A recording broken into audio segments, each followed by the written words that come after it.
V ospredju našega večera torej je monografija, v katero je avtor, dr. Janez Juhant, vložil ogromno truda, časa, energiji, vztrajnosti. Naposled se je zbralo kar nekaj strani, to je zajetna monografija, 640 strani, ki ponuja res celosten vpogled v to za slovenski narod zelo pomembno in tudi s talenti zelo bogato obdarovano osebnost.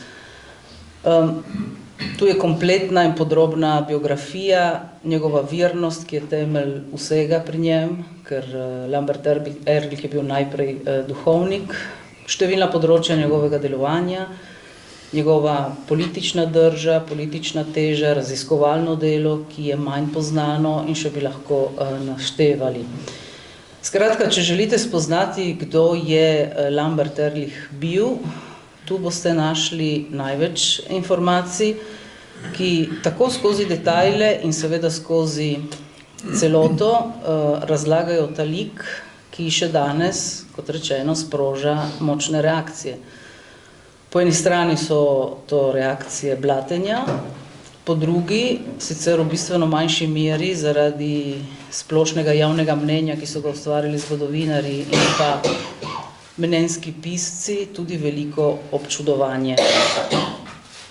Doktorju Juhantu smo lahko hvaležni, da ob letošnji okrogli obletnici umora, Vosovskega, komunističnega umora Lamberta Ehrlicha, razpolagamo s to monografijo, ki je obogatila naš prostor, dodala je zelo pomembno kocko k mozaiku vedenja o letih in desetletjih, ki še vedno pogojujejo naš vsakdan, in to zato, ker ostajajo v marsičem izkrivljeni ali po drugi strani prikriti.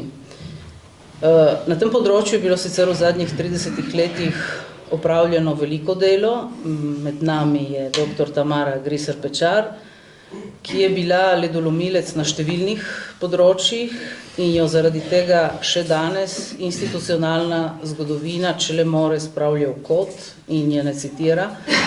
Njena temeljna dela pa ostajajo Razdvojeni narod, Cerkev na zatožni klopi in pa vse študije o ljubljanskem škofu Gregorju Rozmanu. Resnica zmaga počasi, zanesljivo so mene učili doma.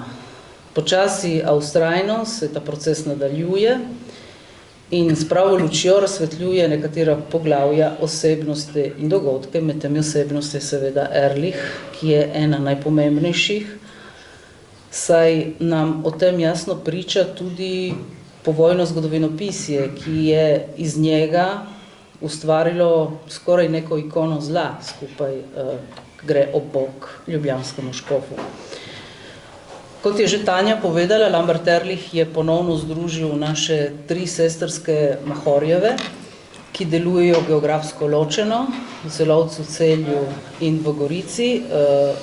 Razdelila nas je zgodovina, meje, ki so se risale v tem našem skupnem slovenskem prostoru v zadnjem stoletju, vendar vsi delujemo, vse 3 Mahorjeve delujejo in delujemo iz enakih vrednot, prizadevanj, predvsem smo v enaki meri zavezani slovenstvu. Med založniki, kot rečeno, je tudi Teološka fakulteta, ki je to monografijo vključila v svojo zbirko, znanstvena knjižnica, in pa društvo Združeni ob lipi sprave. Poleg 3 Mahorjevih, Lambert Ehrlich idealno združuje tudi naše 3 Slovenije, kajti rodil se je v Žabnicah, to je vas pod Svetimi Višarjami, ki danes spada pod Italijo, po 100 letih sicer ostaja še vedno kulturno del Koroške. Deloval seveda je na avstrijskem Koroškem današnjem, v Celovcu, in potem po plebiscitu v Ljubljani na univerzi, in o tem bomo še veliko poslušali. Torej, rojen v zamejstvu, deloval v Matici, njegova misel, ki je vezana na slovensko državno misel, pa se je ohranjala v zdomstvu. V zdomstvu pa se je ohranjala z njegovimi učenci. On jih je tako navdušil za slovensko državo, da so to idejo oni hranili in gojili v zdomstvu v nemogočih pogojih in v bistvu s slovensko pomladjo, Demosovo zmago in potem slovensko samosvojitvijo se je ta ideja vrnila v matico. Počakala je tisti čudežni trenutek, tisti kairos, o katerem govorimo pač, da se je lahko uresničila. Ehrlichovi učenci so delovali tudi pri nas, na našem koncu, predvsem v Trstu, ampak slovensko državno misel, recimo, da so najbolj intenzivno gojili v Severni Ameriki in pa tudi v Argentini. Monografija v 10 sklopih, kot rečeno, obravnava celovito Ehrlichovo osebnost, ga postavlja v prelomen čas, v katerem je deloval. Tudi mi danes živimo v prelomnem času, ampak izzivi, s katerimi se je on soočal, so bili še bolj zahtevni. Prikazuje njegovo življenjsko pot, njegov lik, delavnost, prizadevnost tudi na socialnem področju, tudi na področjih, ki jih doslej smo manj poznali. Znano je predvsem, njegovo delo pri formaciji študentov na Ljubljanski univerzi, ampak manj poznano je njegovo delo znanstvenika ali pa kako je spodbujeval misijonsko misel, misionarjev. In seveda piše o njegovi nasilni smrti, za katero je sam slutil, ampak zaradi tega svojega delovanja ni spremenil ali pa ga prilagodil, da bi bil bolj všečen. Sedaj bom predala najprej besedo avtorju, doktorju Juhantu, in vsakokrat kar nekaj predstavitev smo imeli v tej zasedbi ali pa skupaj, in vsakokrat sem mu postavila to vprašanje za uvod, in sicer Lambert Ehrlich je ime, ki ko se pojavi v javnosti, v najboljšem primeru ustvari zadrego. V glavnem so to velike tišine, vsi gledajo nekam drugam, se skrijo kot v šoli, ko so bile kakšna spraševanja, gledajo drugam, da te profesor ne pogleda. Kaj še na našem koncu? Mislim, da v slovenski cerkvi tudi podobno se dogaja, v slovenski javnosti, v 3 Slovenijah in tako dalje. Pri vas pa je bilo obratno. Vas je ta lik nagovoril, da ste mu posvetili toliko let in tudi desetletji, ker z njim se intenzivno ukvarjate v zadnjih letih, ampak že vrsto desetletij v resnici. Kaj vas je pri njem nagovorilo, da ste mu posvetili toliko energij? Kdo pravzaprav je bil Lambert Ehrlich? Hvala lepa. Lepo pozdravljeni, spoštovane gospe in gospodje.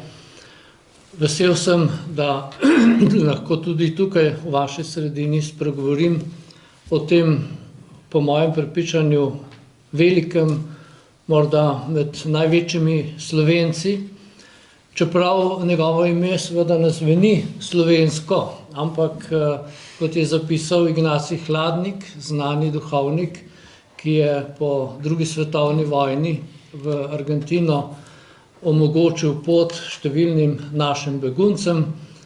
O njem je zapisal, da mož z velenemškim priimkom je bil Slovenec v najvišji meri in nas je takoj kot bogoslovce upregal oziroma pognal, kakor on pravi, v delo za narod in cerkev.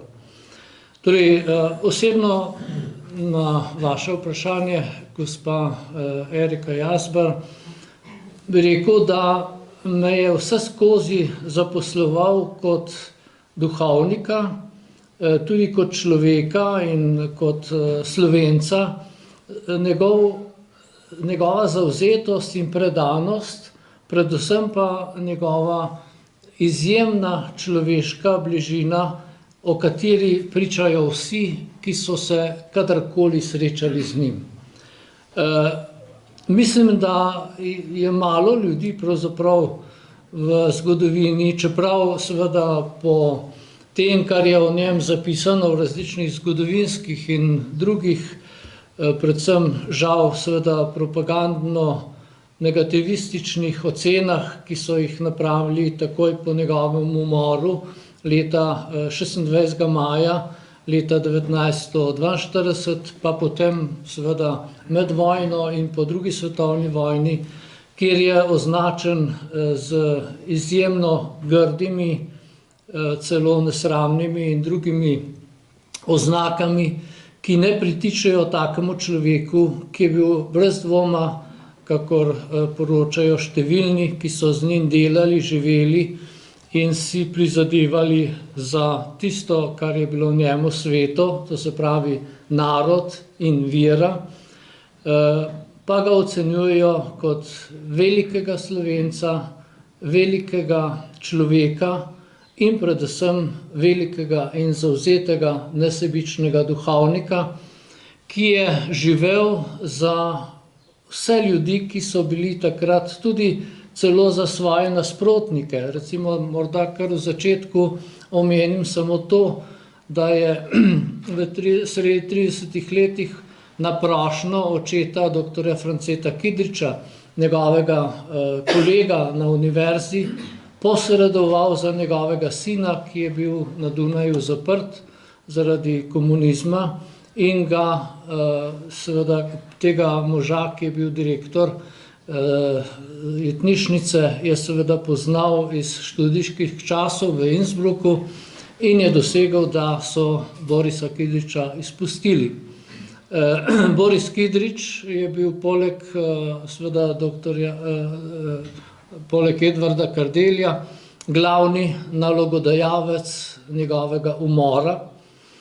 Tako da vidite v tem pravzaprav to protislovje, ki je pravzaprav ne samo protislovje samega Ehrlichovega življenja in dela, ampak protislovje, ki na nek način se širi in se je širilo v ves slovenski narod in v katerem na nek način živimo še danes. To se pravi, to je naša aktualnost. Na eni strani krščansko prepričanje, ki ga vendarle številni Slovenci še vedno delimo, ki nas vse spodbuja k odprtosti, pristnosti, človeški bližini in pripravljenosti biti na razpolago ali celo dati svoje življenje na razpolago za sestro in brata, ali vsaj bratu in sestri služiti. Na drugi strani pa seveda ideologija, o kateri je Ehrlich zapisal, da bo pogubila slovenski narod in posameznike, to je pa ideologija, ki s terorjem poskuša zasužniti, zasvojiti in obvladovati ljudi.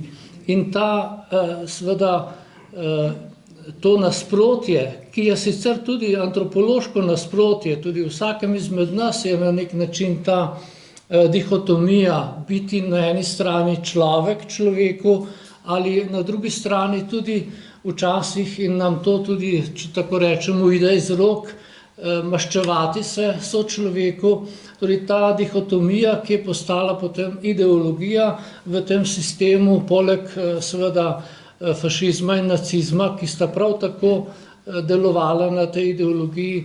V tem duhu je Ehrlich razumel rešitev Slovenca, kristjana, da se upre tej ideologiji.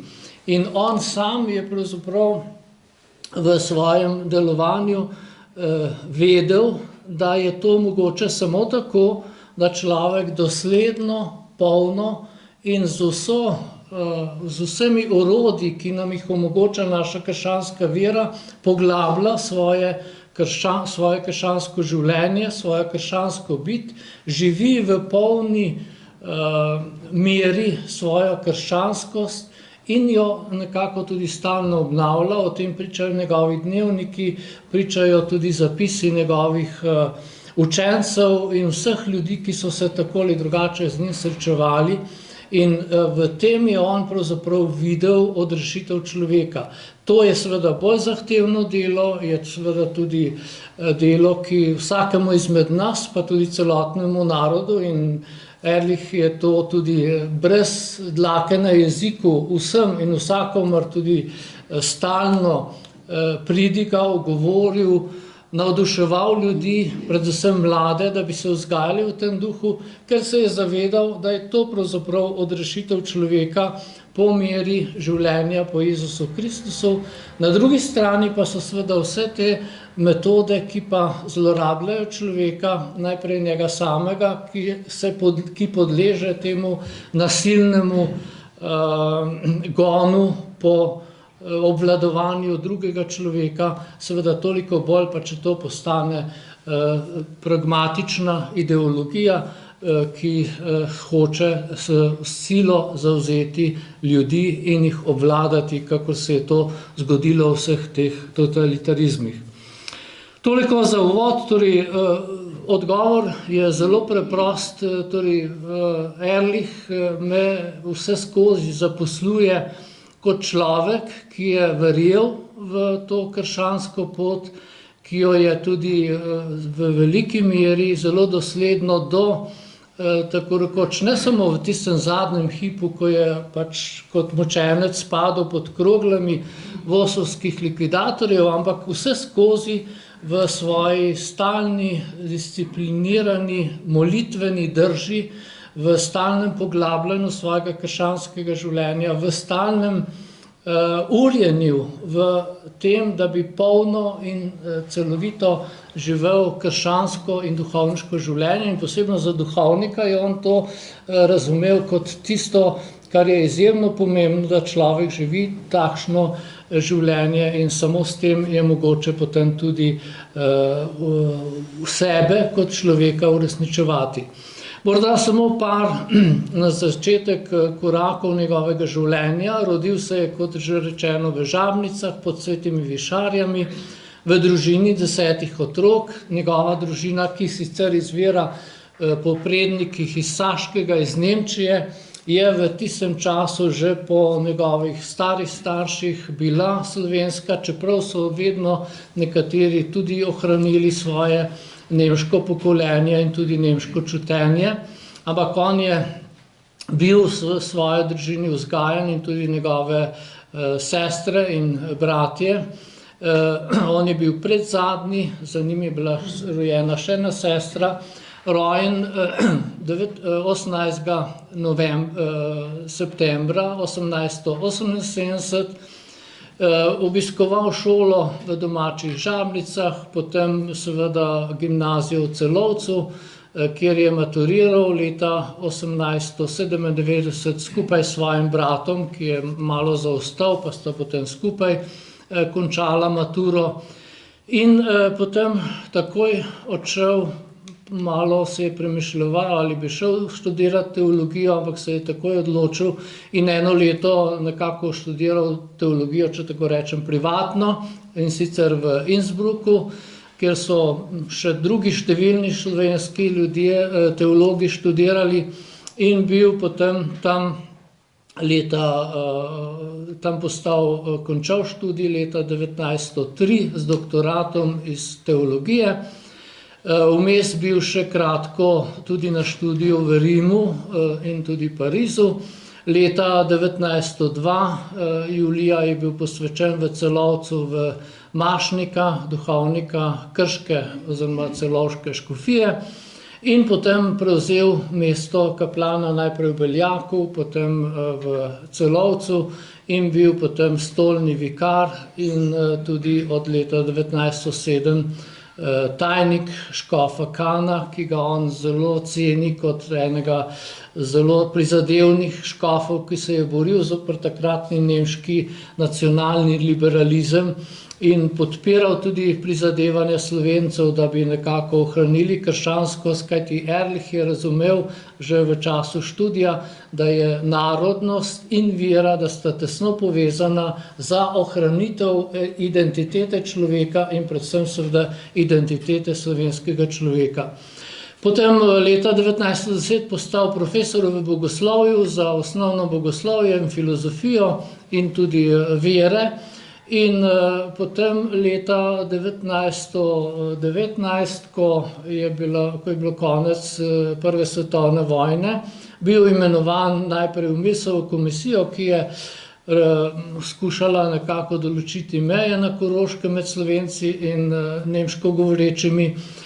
potem pa postal član slovenskega dela jugoslovanske delegacije na Pariški mirovni konferenci, kjer je odigral eno izmed ključnih vlog pri vseh mogočih poskusih, kako Slovencem, pa tudi Hrvatom in ostalim takratnim Jugoslovanom zagotoviti neko vendarle uspešno rešitev tega zapletenega položaja, ki je postal seveda še posebej kočljiv zaradi pogodbe, ki so jo Italijani leta 1915 naredili z Antanto, po kateri so imeli seveda potem tudi pravico, da zasedejo določena ozemlja, takratne Avstro-Ogrske, ki so pa seveda bila pretežno ozemlja, kjer so živeli Slovenci, Hrvati in seveda to se je delo seveda potem tudi uresničilo v veliki meri in Ehrlich je ob koncu leta 1921, ko je vse natančno popisal, kako se je ta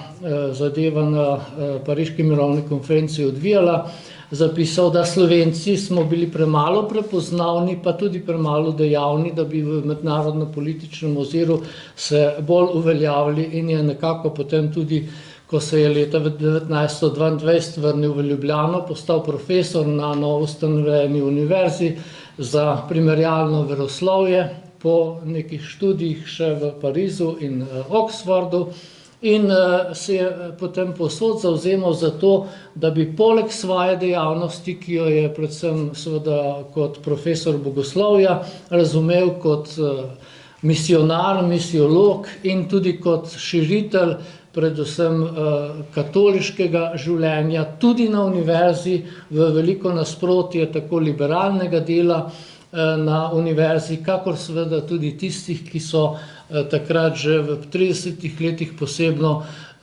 skušali uveljaviti komunizem na univerzi. On se je zelo dejavno zavzel za to, da bi se to ne zgodilo, kajti vedel je, da pomeni prihod komunistične internacionale v slovenski prostor, konec slovenskega naroda in katastrofo za slovenski narod, ki se je potem seveda še posebej uveljavila z začetkom druge svetovne vojne. V tem času je Ehrlich poskušal predvsem študente, pa tudi širšo slovensko javnost utrditi v tej zavesti, da je katolištvo tisto, kar nas bo rešilo, in poskušal s svojim življenjskim zgledom in tudi z svojim vsestranskim delovanjem širiti to zavest med ljudmi, da bi tako preprečil vpliv tega sistema. Potem je v začetku leta 1941 šel, nekako bil tudi predviden, da gre za jugoslovansko vlado zaradi tega, ker se je spoznal na slovenske meje in imel polno dokumentov, še iz Pariške mirovne konference, dopolnjenih s svojimi študijami, da bo šel v inozemstvo. To se seveda ni posrečilo, tudi zaradi tega, ker takratna jugoslovanska vlada pravzaprav ni bila naklonjena Slovencem, ki so mislili svojo glavo, kakor je tudi Ehrlich to opazil, še bolj pa njegovi učenci oziroma sodelavci. Potem se je vrnil v Ljubljano, predlagal takratnemu banu v Ljubljanski pokrajini in seveda potem tudi vodilnemu med preostalimi politiki, doktorju Marku Natlačenu, ustanovitev podtalne slovenske vlade, ker to ni bilo sprejeto, je napisal spomenico Slovenski problem, konec leta 1941, v kateri zelo jasno zasnuje to, kar je bilo že omenjeno, slovensko državo, bodisi kot samostojno državo ali pa kot zvezo držav, ki bo nastala med nekako v srednji Evropi, če tako rečem, med Egejem in Baltikom, v kateri bo pa Slovenija imela ključno vlogo s središčem v Ljubljani, s pristaniščem Trst in tako dalje. Skratka, nekaj, kar je pravzaprav, bi rekli, skoraj nora ideja za takratne razmere, ampak on je vedel, da se pravzaprav ravno v norih časih rojevajo nore ideje in Helena Janežič, ki je napisala razstavo, je citirala Cankarja, ki pravi, sanje se včasih uresničijo in dejansko je tu, kot je tudi ona tam zapisala, zasnova slovenske države, kakor se je potem, kot je bilo lepo rečeno prej, razvijala v zdomstvu in potem se vrnila preko Demosa tudi v samostojno Slovenijo.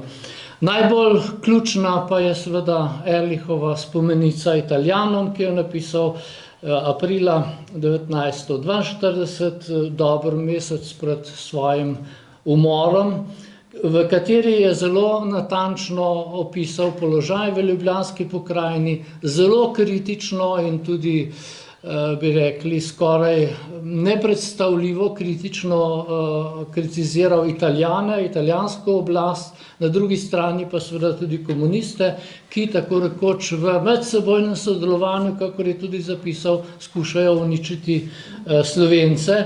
In seveda to je bila potem pika na i, da so že Italijani, recimo polkovnik, ki so mu to izjavo prinesli, rekel, da bi bilo treba avtorja in tiste, ki so jo prinesli, takoj postreliti, torej to je rekel italijanski polkovnik, komunisti pa so seveda potem 26. maja, kot rečeno, 42 to tudi naredili. Toliko zaenkrat. Hvala, dr. Juhant. Ena od številnih prednosti te monografije je v tem, da jo je napisala posvečena oseba, torej duhovnik, ker Lambert Ehrlich je bil predvsem duhovnik, globoko veren in njegova dejanja, izbire je treba brati predvsem skozi to prizmo. Katolištvo je bila tudi bistvena podlaga za narodno samobitnost in v njem je videl zdravilo tudi za nacionalizem. Dr. Tamara Grisar Pečar, vi spadate v tisto sicer malo številno, a vedno bolj številno skupino zgodovinarjev in raziskovalcev, ki si upate delovati proti toku. V vašem raziskovalnem delu lik Lamberta Ehrlicha zaseda posebno mesto. Kaj bi rekli, njegova vloga, njegov pomen za slovensko katolištvo, slovenski narod takratni, za slovensko cerkev, kaj je pomenila ta markantna osebnost v tistem času? Najprej vse prav lepo pozdravljam. Torej, Lambert Ehrlich, duhovnik, koroški Slovenc, je seveda v slovenski zgodovini zapustil en močen pečat. Ampak v javnosti še vedno ni dobil priznanja, ki bi si ga zaslužil, ne v zgodovinopisju, ampak tudi ne v krščanskih krogih. Po plebiscitu je moral seveda zapustiti svojo koroško domovino, ker se je preveč zavzemal za priključitev južnega dela Koroške k novo nastali kraljevini SHS. In ker je kot izvedenec sodeloval v delegaciji kraljevine na mirovni konferenci v Saint-Germainu in spremljal je tudi, kot smo že slišali, Milesovo misijo po Koroški, in je njeno delo zelo kritično ocenil, zaradi tega, ker je bila ta komisija seveda v Celovcu in ker so pravzaprav večinoma hodili okoli po krajih, kjer je bila večina nemška in ne po slovenskih krajih. Bila je tudi seveda huda zima in poleg tega je tudi rekel, da torej napisal, da so že prišli, da je Miles prišel že pravzaprav na Koroško, pa je imel že določeno mejo, ki jo je potem seveda tudi dal naprej, kar je tudi vplivalo seveda na odločitev predvsem Amerikancev. Junija 22 je, kot smo že slišali, potem prišel v Ljubljano na univerzo, postal profesor za primerjalno veroslovje na teološki fakulteti in predtem je bil profesor v celovškem bogoslovju, kot smo slišali. Običajen Slovenc ga malo pozna. To je seveda tudi posledica poučevanja zgodovine. Če so ga sploh omenjali, potem so ga omenjali seveda kot negativno osebnost ali celo kot izdajalca. Tako so ga tudi predstavljali seveda režimski zgodovinarji in ga nekateri še vedno tako prikazujejo. Povsem pa so zamolčali njegovo delovanje za slovenski narod. Tako je zgodovinar in izredni član SAZU Jože Pirjevec, še leta 2020 na predstavitvi svoje knjige Partizani izjavil, citiram: "Nekateri nasprotniki so bili vredni, da se jih pobije, nekateri so bili majhne ribe, nekatere pa bi tudi jaz streljal, recimo Ehrlicha." Mislim, da je komentar povsem odveč. Profesor Ehrlich je bil znan narodnjak in omenjena ocena, da je deloval za okupatorja ali da je bil izdajalec, je več kot absurdna. Prav zato je monografija, ki jo je napisal profesor Janez Juhant, tako zelo pomembna.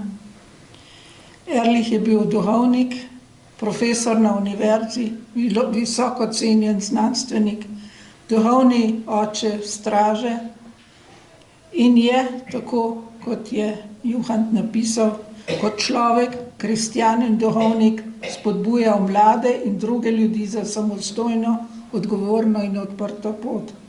Moč za to odprtost, ki niti v brezizhodnih trenutkih in položajih ni klonila, je našel v veri. Konec citata. Pomožni škof dr. Stanislav Lenič je v življenjepisu, ki ga je pod prisilo pisal v zaporu, jaz sem to knjigo izdala pri Mohorjevi družbi, torej se da to prebrati, zapisal, citiram: "Priznati moram, da noben mojih vzgojiteljev, ne v gimnaziji, ne v bogoslovju, ni znal tako navdušeno govoriti o slovenstvu kot Ehrlich."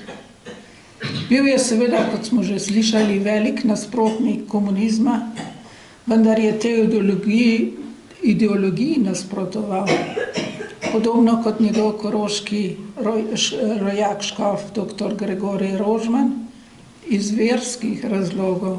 Ni pa bil nasprotnik posameznih komunistov. Tako je, na primer, kot smo že slišali, Borisa Kidriča na prošnjo njegovega očeta rešil iz zapora na Dunaju, ki je maja 36. leta ga je namreč avstrijska policija aretirala in je bil leto dni v zaporu. Potem pa je bil soodgovoren za to, da je voz Ehrlicha umoril.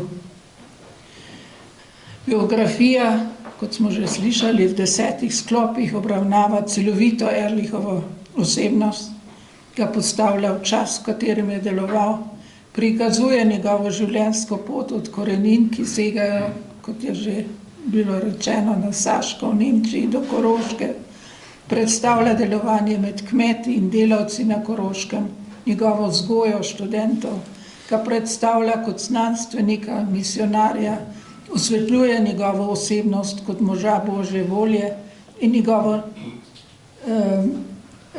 nasilno smrt, za katero je slutil, vendar zaradi tega svoje drže ni spremenil. Kot je napisal Cyril Žebot, torej eden njegovih študentov, ki je tudi nadaljeval potem pravzaprav to delo za zedinjeno Slovenijo, torej Cyril Žebot je napisal, da je dr. Anton Korošec imel profesorja Ehrlicha za enega najbolj izobraženih in razgledanih slovenskih duhovnikov. Naš Janez Juhant pa je k temu še dodal, da je bil tudi eden najbolj delavnih slovenskih duhovnikov. Kljub temu, da je Ehrlich, citiram, ob vsem spoštovanju do cerkve kot svoje temeljne ustanove, ki je usposobljena in zadolžena za širjenje vere, stalno apeliral na katoličane in njihovo vodstvo, da se postavi v bran zatiranih ljudi in narodov. Kot dosleden človek reda je razumel na to svetno petost in ukoreninjenost cerkve in družbe. Svoje biografiji je dal Juhant naslov Lambert Ehrlich, prerok slovenskega naroda. Zakaj je torej deležen takemu nasprotovanju? Prav odgovor na to vprašanje seveda ponuja monografija in to ni, kot je Stane Granda v recenziji napisal, ta knjiga ni apologija, je plod temeljite raziskave in temelji na številnem arhivskem gradivu v arhivu Republike Slovenije, v Celovškem arhivu, torej Celovškem škofijskem arhivu, v nadškofijskem arhivu v Ljubljani in tako naprej, pa tudi na podlagi pričevanj, časopisnih prispevkov in obsežni literaturi. Posluževal se je tudi arhiva Straže, ki je še povsem neznan, mislim, da razen Jožeta Možine, gospoda Juhanta in mene, še nihče ni tega arhiva pravzaprav uporabljal. Ko so stražarji namreč leta 1945 zapustili Slovenijo, so arhiv spravili v Kangle in te Kangle so zakopali. Zadev arhiva je vedel poslovodja kmečke zadruge v Šentjoštu nad Vrhniko, drugi del pa je bil zakopan na kraju, za katerega je vedel inženir Vrečar, ki je živel v Avstriji in ta je s pomočjo torej hčerke pokojne Marije Vrečar to Kanglo izkopal in jaz sem pravzaprav ta arhiv, del je že Marija Vrečar oddala, vse kar se je tikalo mirovne konference, vse drugo pa sem jaz potem po njeni smrti prepeljala v Slovenijo. Potem pa je Marija Vrečar iskala po celem svetu nekoga, ki bi zaupal, kaj se je zgodilo z drugimi Kanglami. In eno Kanglo ji je uspelo potem tudi ugotoviti, kdo jo je imel in s pomočjo predstavnikov Nove slovenske zaveze so jo skopali. Je pa vsaj še ena taka Kangla nekje pri Grosupljem. Če to drži, potem ta še vedno leži pod zemljo. Dodala bi še potem, da je bila srčna želja Marije Vrečar napisati knjigo o Ehrlichu. Je tudi začela, ampak je seveda umrla predčasno. In vem, da bi jo zelo veselilo, da je ta knjiga zdaj pred vami, da si jo ti napisal. Juhant nazorno prikazuje, zakaj so komunisti tako zelo nasprotovali Ehrlichu, saj so v njegovi likvidaciji premišljevali že leta 1941, pa so to najprej opustili. Potekale so namreč večmesečne razprave, ker so iskali za to likvidacijo, kot so oni to imenovali, širše soglasje. Ehrlich je bil namreč zelo vpliven v njegovem obdobju, bil pa je velik nasprotnik komunizma in kot tak nevaren ciljem, ki so si jih komunisti zadali, namreč da speljejo revolucijo in prevzamejo oblast. Na univerzi se je zavzemal za prenovo katoliškega gibanja, zbiral je okrog sebe posebno aktivne študente iz katoliških akademskih vrst, ki so bili vključeni v akademsko zvezo. In že leta 1930 je s temi študenti tudi ustanovil Vincentijevo konferenco za pomoč potrebnim študentom. Ehrlich sam je prispeval velik del iz lastnega žepa. Bil je duhovni vodja Slovenske dijaške zveze, ustanovil je akademski klub Straža, ki je tudi izdajala potem svojo revijo Straža viharjev, pri kateri je imel brez dvoma odločilno besedo. Neprestano je, kot je tudi Ciril Žebot izpostavil, nemenljivi Sloveniji, vztrajno in že zgodaj opozarjal na zablodo in zlobo marksizma, leninizma, stalinizma. 33. leta je potem preprečil, da bi podtalno prevzela komunistična partija seveda vodilno vlogo na univerzi.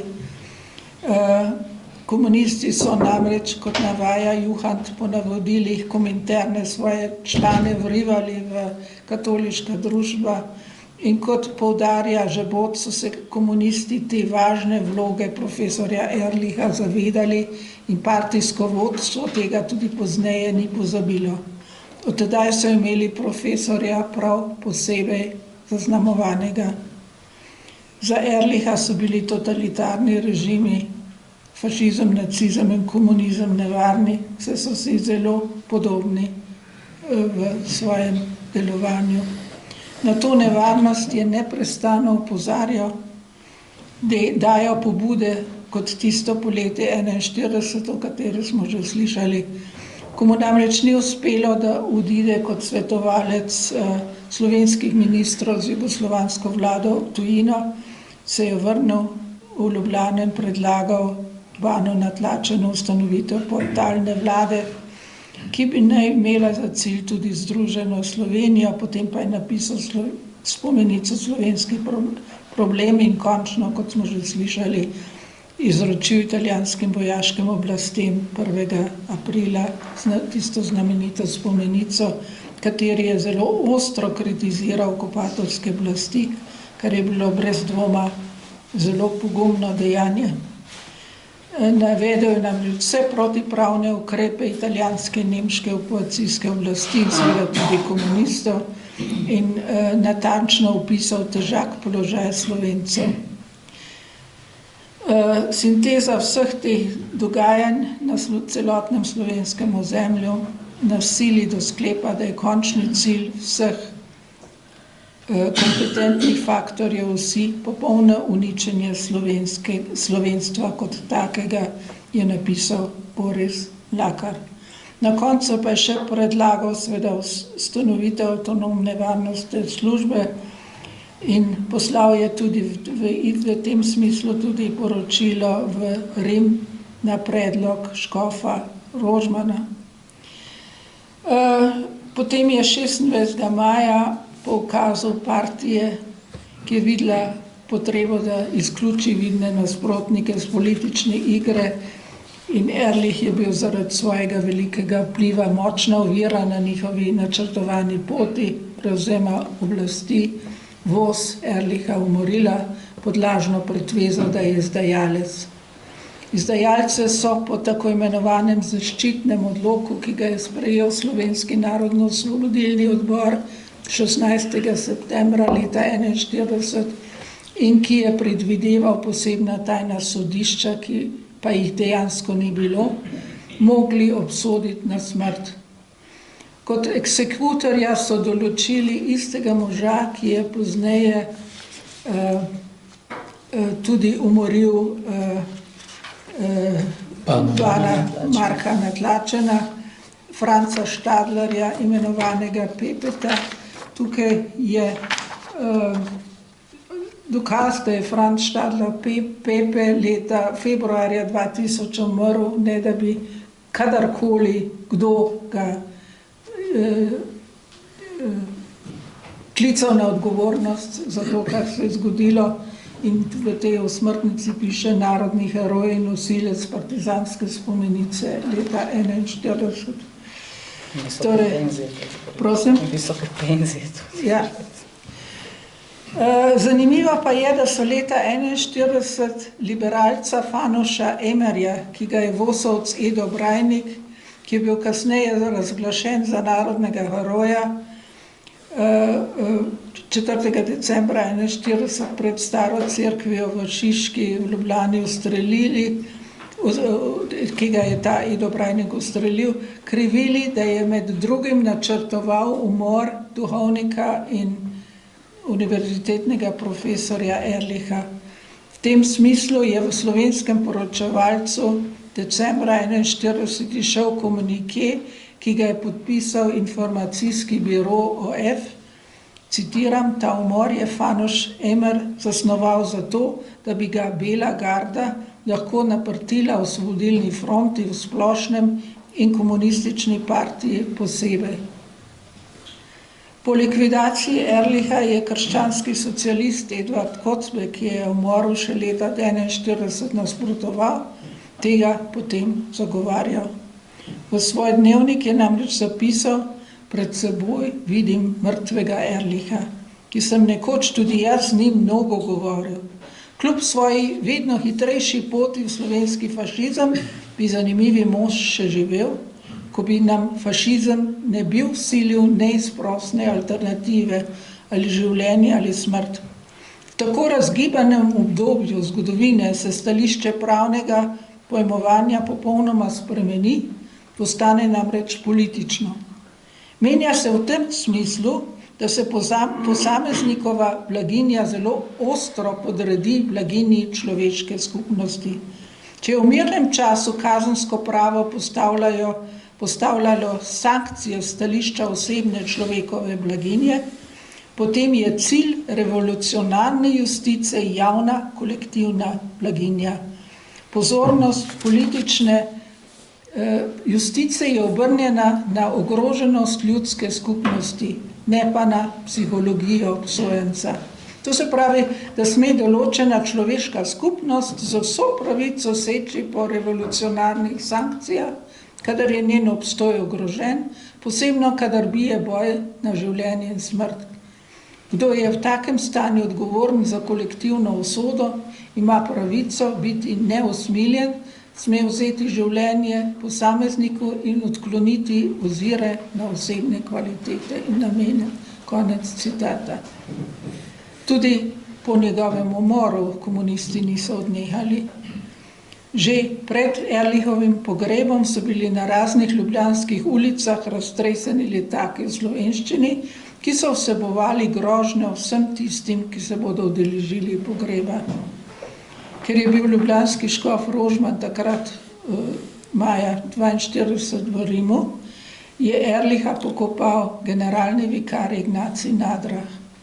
Ljudska oblast, pod narekovaji, seveda mu je tako zelo zamerila govor na grobu, da ga je po tako imenovani osvoboditvi zaprla. Sicer potem ni do procesa prišlo. Kaj pa je rekel Nadrah na grobu med drugim? Krščanstvo in komunizem sta dva nespravljiva sovražnika. Če zmaga krščanstvo, mora zginiti komunizem. Če zmaga komunizem, bo njegova zmaga konec krščanstva. Tega se je profesor Ehrlich živo zavedal, zato je napovedal komunizmu neizprosen boj, ki ga je bojeval s občudovanja vrednim pogumom. To je bilo hudodelstvo in zato je moral umreti. Konec citata. Po vojni so bili na Žalah izkopani Ehrlichovi posmrtni ostanki in odpeljani neznano kam. Kot je zgodovinar Stane Granda na predstavitvi knjige v Cankarjevem domu, na katerem je v isto linijo postavil trojico velikih Slovencev, namreč Matijo Majerja Zilskega, Lamberta Ehrlicha in Jožeta Pučnika, opozoril na žalostno dejstvo, da še vedno ne vemo, kje je Ehrlichov grob. Prepričan je, in to njegovo prepričanje delim, da to vesta Milan Kučan in Zdenko Rotar. Dodal je še: Slovenci imamo pravico izvedeti, kje je grob enega od pobudnikov samostojne Slovenije. Hvala lepa.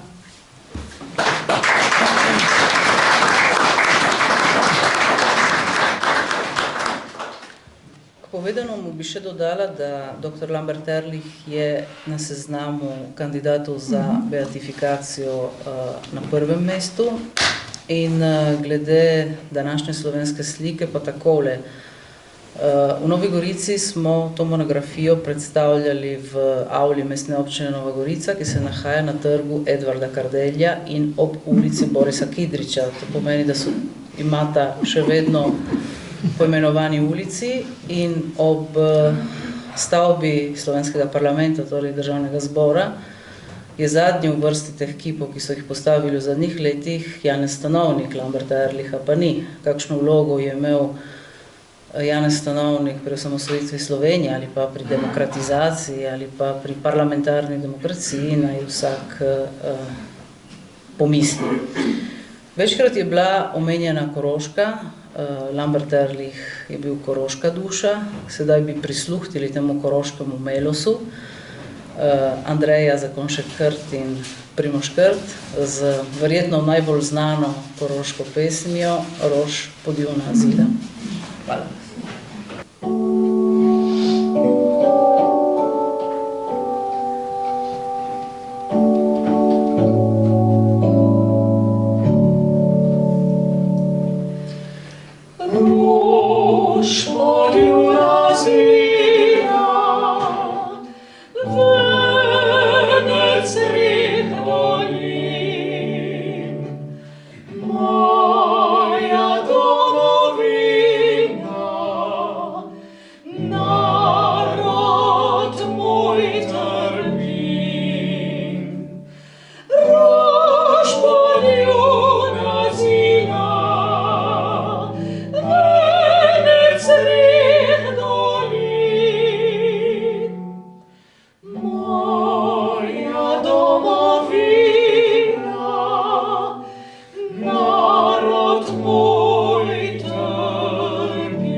Večkrat je bila omenjena ta slovenska državna misel in tudi, da dr. Stane Granda je v Cankarjevem domu dal ob bok, oziroma med Maja Razilskim in Jožetom Pučnikom je dal Lamberta Ehrlicha. On je navdušil te svoje študente na Ljubljanski univerzi okoli Straže za to slovensko državnost na tak način, da potem v zdomstvu so sploh lahko v to verjeli. Ampak on, kako je lahko sploh si upal verjeti v eno tako slovensko državno misel v tistih letih?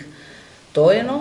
In drugo, povejte nam, kaj je ta višarska Slovenija. Vsi tisti, ki ste bili na Višarjah, ste videli to ploščo na cerkvi iz leta oziroma ki spominja na leto 1933 in na višarsko Slovenijo. Spregovorite nam o teh dveh. poglavjih. Hvala lepa.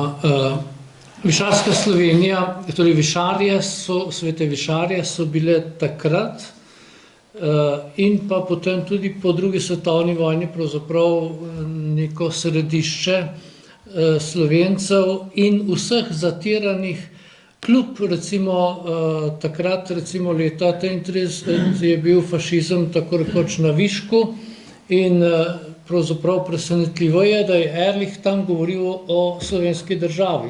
To skoraj nekako ne gre skupaj, ampak kljub temu je on tam zapisal, da so narodi tukaj bili na križišču, to se pravi Slovani, Romani in Germani, in pravi, Slovenci so bili modrejši od vseh in so postavili namesto mejnikov cerkev.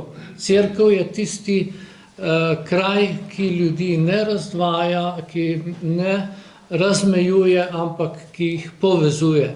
Tako je videl potem on tudi to idejo slovenske države. Seveda ima pa to Ehrlichovo razmišljanje, ki je dejansko, lahko rečemo, in v tem smislu ga tudi jaz vidim kot preroka, tudi v tem smislu, da se je ta njegova prerokba uresničila, saj smo dobili slovensko državo, kar je popolnoma v nasprotju z vsem, kar se je dogajalo in na Pariški mirovni konferenci in med drugo svetovno vojno in po njej in tako dalje. Tako da v tem smislu torej je gotovo Ehrlich to preroško napovedal, da bo Slovenija središče in recimo akademik Kajetan Gantar je zapisal veliko pred Schumannom, Adenauerjem in De Gasperjem je on govoril o slovenski oziroma o združeni Evropi. To se pravi,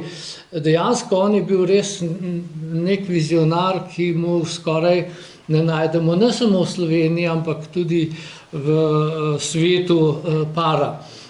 In na nek način se je pravzaprav to uresničilo in jaz sem to tudi večkrat že javno zapisal, zato tukaj samo ponavljam, dejansko z predsedovanjem Slovenije v tem obdobju, z to vlado se je dejansko to tudi uresničilo. Ne samo v tem smislu, da smo formalno nekako bili središče Evrope, ampak je Slovenija s temi politiki in tudi z, lahko rečemo, osebno sem to prepričan, karkoli si kdo misli, da je premier Janša dejansko bil tukaj tudi v teh časih, v teh zahtevnih razmerah tisti, ki je dejansko to tudi uresničil, podobno kot je Ehrlich takrat si zamišljal. In nekako po 100 letih je Slovenija postala prepoznavna v Evropi. Kdorkoli si malo pošteno ogleda pač dogajanje, lahko vidi, da je temu dejansko tako. Ne samo v Kijevu, ampak tudi predsedovanje Evropi in splošna ocena, ne samo pri nas pravzaprav še najmanj, ampak v svetu je bila, da je to dejansko bilo tako. Zakaj je Ehrlich nekako videl, torej Ehrlich je bil prepričan na Pariški mirovni konferenci, on zelo dobro videl, kako se dogaja. Recimo zapisal je, da so ti gospodje, to se pravi ta glavni francoski predsednik, ameriški predsednik, britanski predsednik in pa italijanski predsednik, so dejansko v zaprtih vratih po svoje razpravljali brez zapisnikov in so določali, kako se bo Evropa dejansko torej postavila po tej prvi svetovni vojni. Ehrlich pravi brez zapisnikov in seveda mali narodi so bili, o tem ne piše samo Ehrlich, tudi Hannah Arendt, recimo znana judovska filozofinja, svetovno priznana, je tudi napisala, mali narodi so bili pravzaprav drobiž na igri teh velikih. Ampak Ehrlich se kljub temu ni vdal, on je poskušal na vse načine diplomatsko, tudi s peticijo Vatikanom, ki jo je oddal že predno je šel na Pariško mirovno konferenco v Bernu februarja leta 19, v kateri je zapisal, koroški Slovenci morajo se priključiti Jugoslaviji, če hočemo, da se bodo rešili kot Slovenci in kot katoliki. In Vatikan, to se pravi Sveti sedež, naj vendarle se zavzame za njih, da bodo pravzaprav to dosegli.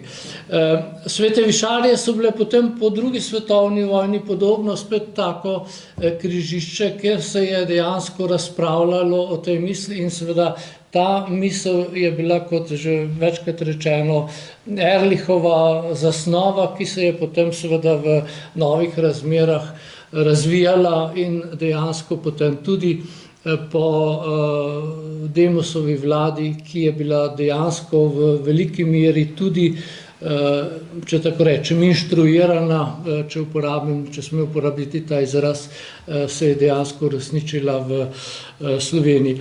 Sam mislim, da je Ehrlich torej prerok tudi v tem smislu, da je pravzaprav tako s svojim oznanjevanjem kot duhovnik, kot človek, pridigal pravzaprav tisto podobo človeka, ki je idealna podoba človeka, to je človeka po Božji podobi, po podobi Jezusa Kristusa in jo je tudi sam v veliki meri, kakor pričajo njegovi učenci, tudi ti zapiski, o katerih je govorila prej profesor Tamara Grizel-Pečar. Dejansko, ko človek bere te zapiske, pravzaprav vidi, kako so ljudje cenili to njegovo človeško bližino, odprtost, zavzetost, delavnost in neustrašenost. In tudi, ko so ga opozarjali, recimo, da, in seveda to je tudi sam vedel, kot že rečeno, naj gre raje, recimo, naj se umakne, je rekel, kdo pa se bo boril, če se jaz umaknem. On je vedel, da je pravzaprav to tista pot in on je vse svoje življenje za to žrtvoval. In to je pa nekako v nekem smislu tisto največje proroškost, ne samo, da je bil kot mučenec ustreljen, ampak da je dejansko bil prepričan, da je za stvar, ki je sveta, ki je v polni meri človeška, ki uresničuje naše človeško poslanstvo, zato je vredno dati tudi svoje življenje. In v tem vidim jaz pravzaprav njegovo veličino, njegovo nesebičnost in seveda tudi kot voditelj je dejansko on bil tisti, ki so mu vsi to priznavali, tudi njegovi nasprotniki, kajti mimo tega enostavno ni mogoče iti. In kljub temu, ko govorimo o Ehrlichu, najpogosteje poslušamo, da je bil izdajalec. Sedaj, tisti dokument, ki ga najpogosteje tudi dajo v ospredje, je spomenica italijanskim oblastem. Povejte nam, kakšna je bila vsebina tega dokumenta, kakšen je bil namen, zakaj je napisal to, nekaj ste že povedali, ampak jaz sem odraščala s tem, da sem poslušala, da ta dokument je pač čisti dokaz tega, da je on bil izdajalec. Kakšen je bil namen tega dokumenta in kaj je sprožil pri italijanskih oblasteh, pri okupacijskih oblasteh? Vprašanje za avtorja oziroma to, za vas. da je izdajalec lahko samo nekdo trdi, ki tega dokumenta ni prebral. Pravzaprav je bil objavljen delno že v Ciril Žabotska je delno, ampak šele pozneje je pravzaprav prišel celoten dokument v javnost. In je izredna kritika pravzaprav delovanja Italijanov v Ljubljanski pokrajini. Ne? In tudi se zavzema, torej kritizira seveda Italijane, Nemce in seveda početje komunistov, hkrati pa tudi potem predlaga slovensko policijo, ker iz jasnega razloga, ker je veliko boljše, da je policija v rokah seveda Slovencev kot pa Italijanov. Ne? To je pravzaprav zelo pozitivno. Italijani so bili ogorčeni nad tem dokumentom, seveda. Ne?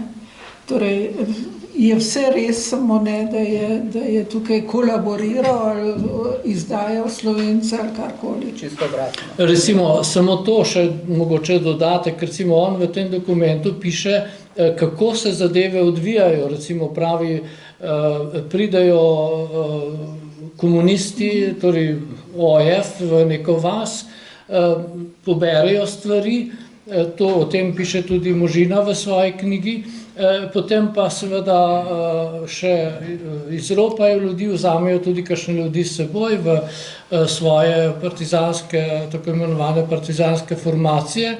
In potem pustijo tudi kakšne sledove, recimo ali kaj streljajo ali pa kakorkoli, pridejo potem Italijani, oni pa potem še tiste ljudi, ki so ostali, poberejo, peljejo internacijo, požgejo vasi, pravi, in tudi navaja konkretne podatke, kako se je to dogajalo, recimo eno vas pri Grosupljem in tako dalje, torej vse zelo jasni podatki in predvsem tudi zelo jasno zapiše, da ljudje so prepričani, da Italijani in komunisti pri tem sodelujejo, da oboji sodelujejo za uničenje slovenskega naroda. In si predstavljate ta absurd, recimo, da potem komunike komunistične partije v umoru reče izdajalec slovenskega naroda, ko je on vendarle vse tako Italijanom kot komunistom pokazal, kako pravzaprav uničujejo slovenski narod. In tudi seveda prej že, ko je zbral tudi vse dokumente, ko so mu njegovi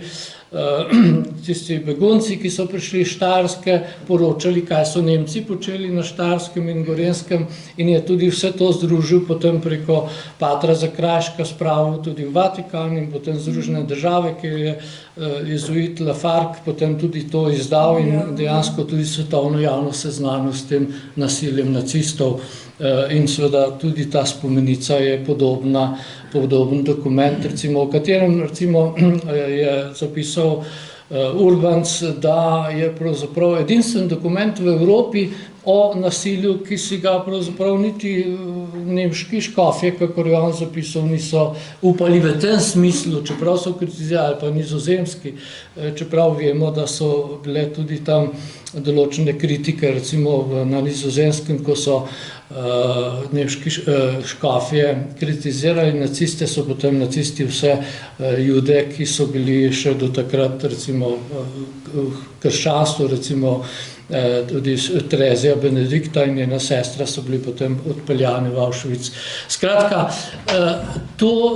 ta je zelo jasen upor in tudi to nasprotovanje je dejansko bilo za slovenski narod, za to, da se slovenski narod ohrani. Predvsem pa je seveda Ehrlich zelo jasno zahteval, da italijanska oblast preneha z nasiljem, recimo da svobodo, odpre tudi fakultete, recimo tehnična fakulteta je bila takrat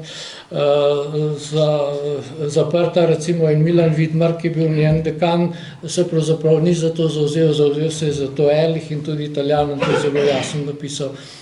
To so stvari, ki nedvomno kažejo, kako je bil on dejansko ves za svoj narod in je dejansko tudi neustrašeno za to vse, kar je mogel naredil, kakor tudi vedo. Da ne govorimo še nekatere druge stvari, njegovo zavzemanje za reveže, recimo že v Celovcu, v Sluškinje, potem italijanske delavce, pa potem za reveže v Ljubljani spet na gradu, potem bogoslovci o tem pričajo, kako jih je pošiljal in jim tudi dal sredstva in seveda tudi za svoje študente, recimo težave, ki so bile na univerzi.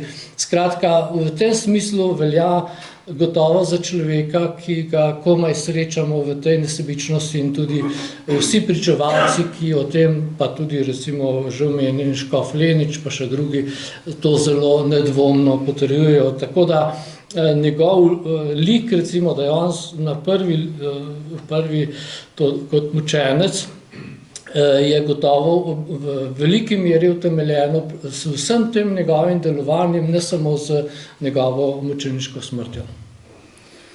Še zadnje, še eno. Okay. Da aktualiziramo, ker nam pogosto očitajo, da se preveč ukvarjamo s preteklostjo in da govorimo o sedanjosti. Lambert Ehrlich je živel v prelomnem času, v času, ki je bil poln preizkušenj, ne samo med vojno, ampak tudi že prej na Koroškem, potem je bila vojna, okupacija, revolucija.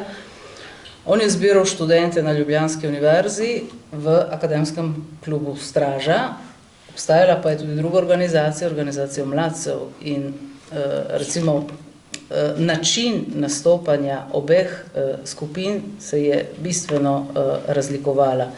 Zato moje vprašanje je, kako je on dojemal vlogo katoličana v družbi in v politiki in z tega vidika, kaj lahko pove on današnjemu času, ko živimo tudi v enem času, ki je poln izzivov in nepredvidljivih zadev, ki nas čakajo sedaj v bližnji prihodnosti. Jaz bi rekla, da se je zelo da sta ti dve organizaciji zelo razlikovali, ker je Ehrlich pravzaprav vzgajal svoje študente za življenje. Torej, in sicer celovito, jaz bi rekla, v jezuitskem smislu, če smem to reči. Namreč jezuiti so brali celotno literaturo, seveda pod njihovim vodstvom. Medtem ko mladcem je bilo rečeno, da se pač določene literature ne bere, ker je na indeksu. To je, v tem smislu je tudi Ehrlich svoje stražarje pravzaprav usmerjal v to, da je treba sodelovati v politiki vse posod. Mogoče še to, recimo, gotovo je med njimi, pravzaprav jaz niti ne vidim tako velike razlike, čeprav je pa razlika očitna v tem smislu, kakor si rekla, da je, recimo, so bili mladci predvsem usmerjeni v neko poglobljeno duhovno življenje in jim je bilo prepovedano, profesor Tomec, njihov voditelj, jim je prepovedal kakršnokoli družbeno udejstvovanje. Ehrlich je pa vse skozi od začetka že to, recimo, da je ustanovil Vincencev konferenco, pa potem tudi klub Straža, on je razumel, da so ne samo, da treba skrbeti samo za duhovno darove, ampak da jih treba tudi materialno uresničiti človekovo življenje. In Ehrlich je to zelo tesno povezoval in to je seveda tudi v tem smislu jezuitske vzgoje, kjer so jezuiti zelo jasno poudarjali. In tudi danes je to sila pomembno vprašanje. Tudi Slovenci, ki smo bili, če tako rečem, omejeni, da ne rabim še kakšnega drugega izraza, kar se tiče družbenega udejstvovanja. Krščansko življenje je najprej seveda izjemno globoko duhovno življenje in Ehrlich je to postavil kot osnova vsakega osebnega in potem tudi družbenega prizadevanja. Je pa seveda tudi duhovno življenje vedno tudi v tem, da si prizadevamo, da te svoje vrednote, in Ehrlich je razumel to kot človekovo misijonsko poslanstvo, predvsem seveda duhovnika, pa tudi vsakega laika, da se zavzema za to, da to, kar on krščansko živi, tudi v vseh ozirih, v vsem smislu čim bolje tudi družbeno uresniči. In zato je seveda to tudi, kakor ste vprašali, recimo za današnji čas izjemno pomembno vprašanje. Jaz poskušam to tudi v svojih odzivih tudi in zapisih danes. Jaz mislim, da slovenski katoličani se moramo, o tem sem tudi že kdaj skušal nagovoriti tudi druge, ne samo duhovnike, tudi naše duhovne voditelje, škofe, da se moramo pogovoriti o našem položaju, poskušati analizirati ta položaj in seveda tudi ustrezno ukrepati. In Ehrlich je bil človek, ki dejansko tu ni videl nobenih ovir. Torej, če sem jaz kristjan, sem tudi seveda dolžan, da se družbeno angažiram za to, da bo moje krščansko življenje se uresničevalo. In v tem smislu so potem tudi kasneje mladci recimo stopili v to. Je bil pa izredno seveda nasproten temu, da se to dela nasilno nad drugimi ljudmi. To so pa delali komunisti, ki so potem potegnili tudi kristjane, ki so jih potem dejansko ne zato, da bodo ljudem pomagali, ampak zato, da bodo ljudi nadvladali, podobno, kakor so to delali tudi nacisti in fašisti. In to je pravzaprav tista bistvena razlika. Jaz se lahko angažiram, sem tudi lahko svoje življenje dam na razpolago sam, ne smem pa angažirati se tako, da druge ljudi vplegam v svoj voz, zato da bom jaz vladal nad drugimi ljudmi. To je pa nekrščansko in tudi seveda nasprotno temeljnemu človeškemu čutenju. In to je pravzaprav tudi dilema, pred katero stojimo. V osebnem življenju vsakdo izmed nas je stalno v tej dilemi, ali bom dejansko sodeloval s sočlovekom v družini, na drugih področjih in seveda tudi, če hočete, družbeno-politično. Zato je tudi recimo to, kar se zdaj dogaja po teh volitvah, ko govorijo, da bodo izključili vse druge stvari, to je v bistvu nekrščansko, nedemokratično in proti vsem temeljnim principom demokratične družbe, ki ima seveda svoje korenine v tem krščanskem izročilu Evrope in zato se moramo temu postaviti po robu in poskušati, da bo to naše krščansko načelo uveljavilo. Ampak Ehrlich je rekel, da to ne bo prišlo samo za sebe, zato se je treba zavzemati, zato je treba delati in dejansko tudi na nek način zavzeti se in dati na razpolago samega sebe, da se bo to uresničevalo. Ja, če lahko dodam drobec iz svoje Gorice. V Gorici je živel profesor Martin Kraner, on je bil iz Žabnic doma, je Ehrlicha zelo dobro poznal. Študiral je v Ljubljani, on sicer je bil mladec. On je bil tudi takrat na dan njegovega umora, je bil tam, ga je videl, ker mu je prinašal pač iz Žabnic eno pismo.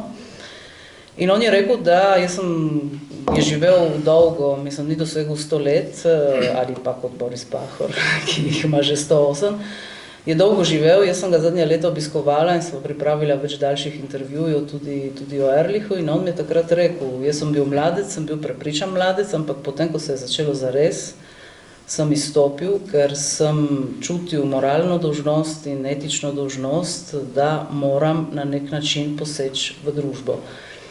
Je bil velik, kljub temu, da je bil mladec in mladci in stražarji se niso imeli zelo radi, je globoko spoštoval in cenil Lamberta Ehrlicha. On je bil vse življenje angažiran na najrazličnejših področjih, tudi v politiki, potem ko iz raznih naših dinamik v zamejstvu so ga iz politike spravili, potem je bil v športu, Vincencijeva konferenca, v župni in tako dalje. Skratko, eno polno življenje, o katerem ste tudi vi govorili, prav on je to poosebljal od vsega začetka pa do konca, dokler je imel te moči, je bil močno angažiran in zato jaz mislim, da je ta knjiga, ta lik, to, kar piše, eno pomembno sporočilo tudi za današnji čas.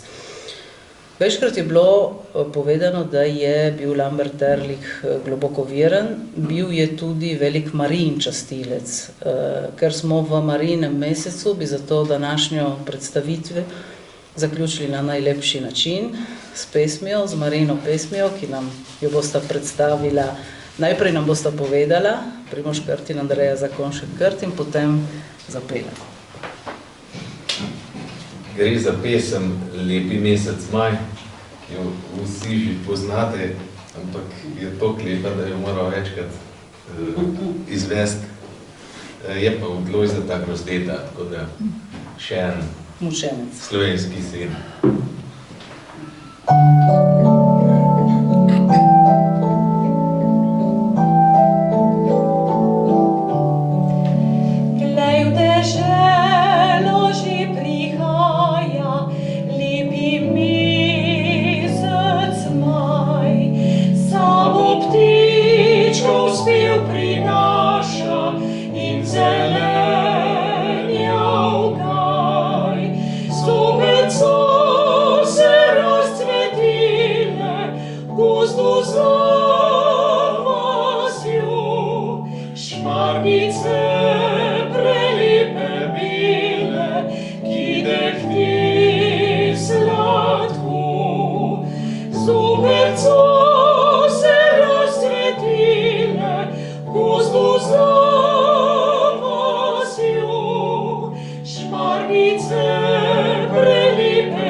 kakor sem nekoč, rad bi tiho sanje sanjal, cvetke trgajoč, spet nabral bi šopek šmarnic in